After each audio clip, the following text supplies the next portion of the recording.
Hello, guys, and welcome to another episode of the Otumba Adams Show.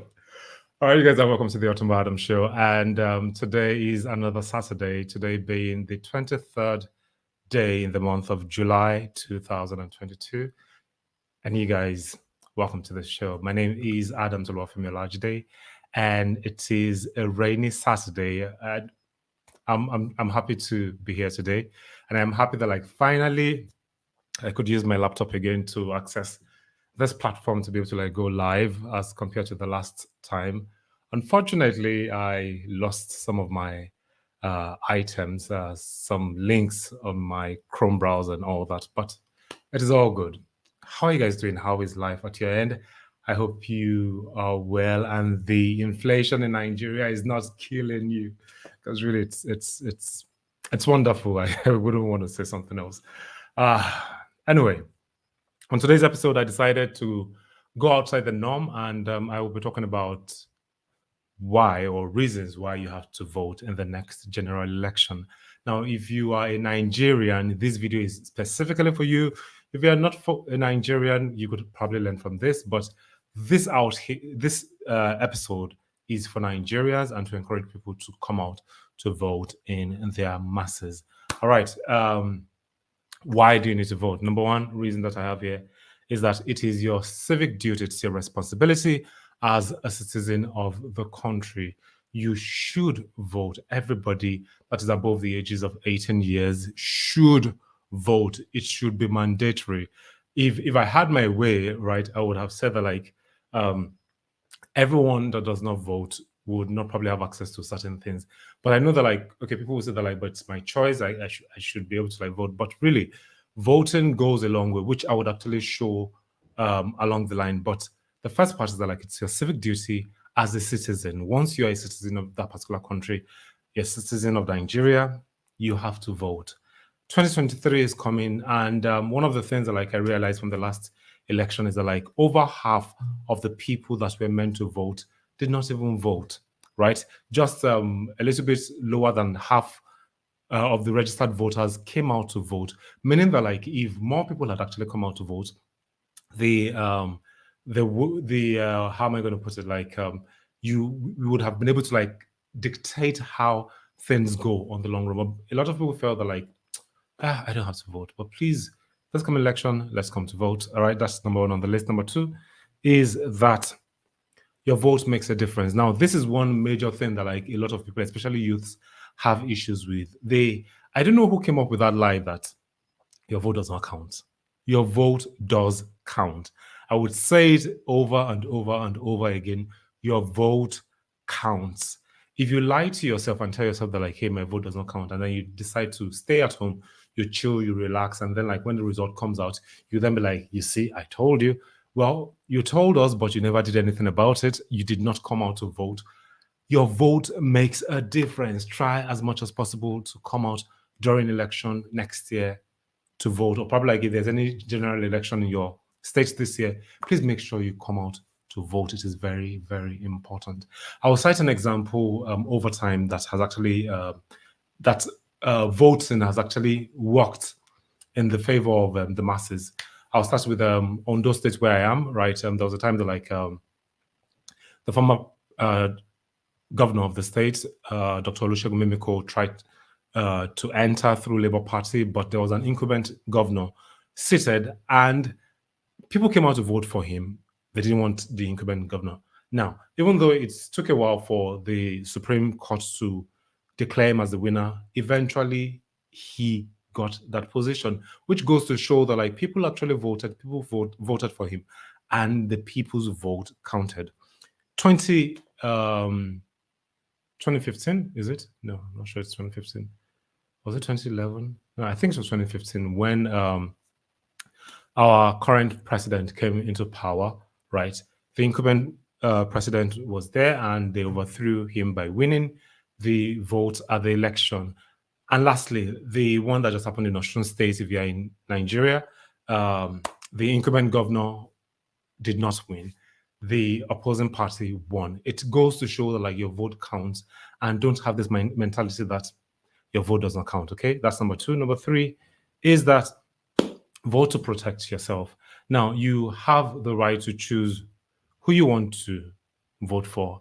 And if you feel that like the person's what's the word, manifesto, right, favors you, then vote for that person. But if you feel that like this what this person is saying does not tally with what you believe in, then there's no point in you doing that. But if you keep quiet, if you keep mum, you say that you really do not want to vote, you're only doing yourself a lot of harm than good, because whatever comes your way, you just have to accept it that way. And if you're that type of person that like for the past few years, like every election you choose not to vote, then you like why then complain about the situation of the country if you do not come out? All right. You're protecting yourself if you come out to vote because you are voting for the person that you believe in. Now, at this point in time, I need to say this. For those of you that go out to vote based on sentiment, based on tribe, religion, and the likes, I will tell you this. Please stop doing that. All right. Vote based on the work the person can do, how strong and agile the person is, not just, I don't know, I don't want to mention some things, but really vote for people who are capable to do the work, not just because the person has always wanted to be there. Because I think that's like the norm for a while now. Somebody wanted to be there, and then like we vote out of sentiment. The person does a terrible job, and then another person wants to come again, like based on sentiment. It shouldn't work that way. We shouldn't do that. All right. So, number 4 on the list is your vote protects the coming generation. Now, whatever decision you make today, you have to realize that it's going to affect your unborn children, right? As at 1999, when the first general elections, the democratic setting, after like we stopped having the military regime for so many years, and then like we had to like vote. We had to like bring in the president, right, in 1999. Now, people born in the year 1999 till now are probably going to be 23 years, right? So imagine if your decisions over the years rather, had been a wrong decision, or you chose not to vote, then it means that like you allowed whatever it was that happened to happen. And then the younger ones coming up are actually feeling the impact right now. So you need to vote. All right. So that's number 4, protect the coming generation, please.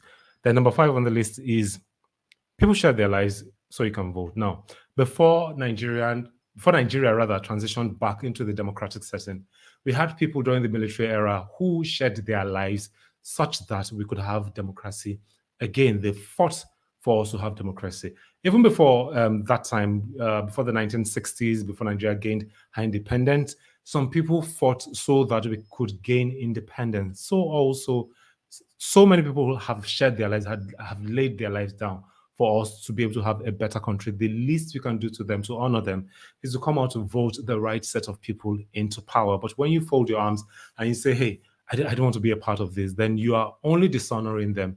You might feel that like, well, it doesn't matter. It really does matter.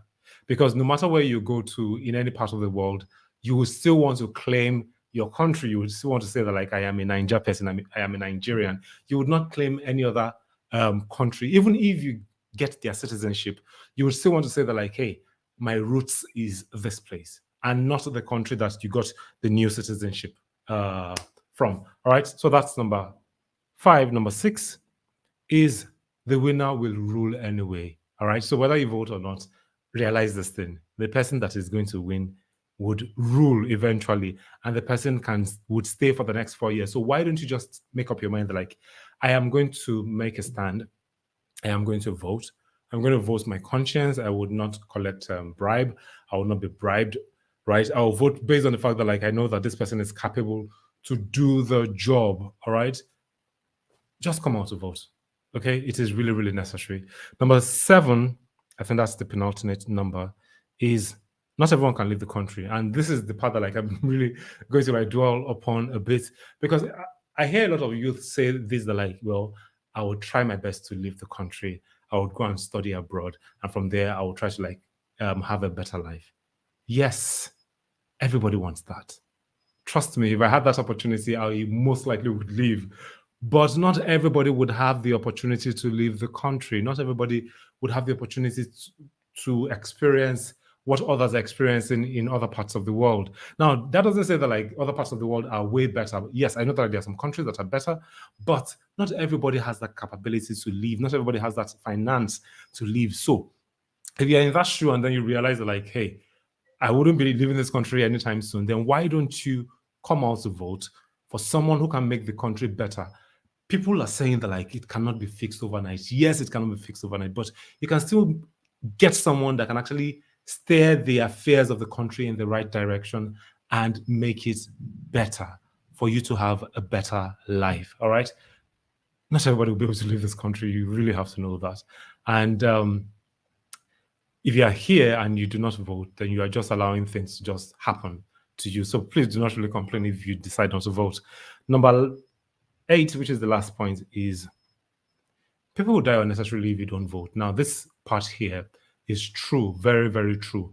We've been having insurgencies from the terrorist groups in the past few years. We've had dilapidated healthcare system.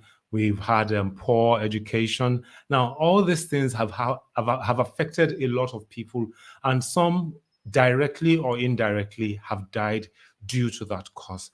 And as people always say that, like, we pray that this country will not happen to you, meaning that, like, you would pray that, like, you will not be the victim of the error of those in power that have decided not to work for the masses.